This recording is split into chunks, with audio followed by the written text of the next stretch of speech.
అవ్యక్తోయమచింతోయ మవికార్యోయముచ్యతే తస్మాదేవం విదిత్వైనం నాను చోచితుమర్హసి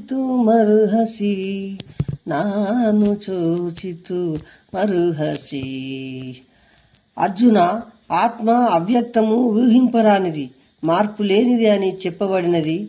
ఇది తెలుసుకొనిన పిమ్మట నీవు దుఃఖించుట అనుచితము. అట్లే తల్లి చెప్పిన ప్రమాణము తప్ప ఇతడే నా తండ్రి అని గ్రహించుటకు వేరే ఆధారం లేదు. అదేవిధంగా వేదములు తప్ప ఇది నిజమని, ఇదే భగవంతుడే సత్యమని తెలుసుకునటానికి ఆధారం ఇదే తల్లి లాంటిది. అదేవిధంగా అనంతమైన పరమాత్మతో సూక్ష్మ జీవమైనటువంటి జీవాత్మ పరమాత్మ శక్తితో, అనంతమైన పరమాత్మ శక్తితో ఎన్నడూ సమానం కాజాలదు. అది తెలుసుకొనుము అర్జున అని అర్జునునికి, మానవులందరికీ తెలియజేస్తున్నాడు శ్రీకృష్ణుడు. హరి ఓం.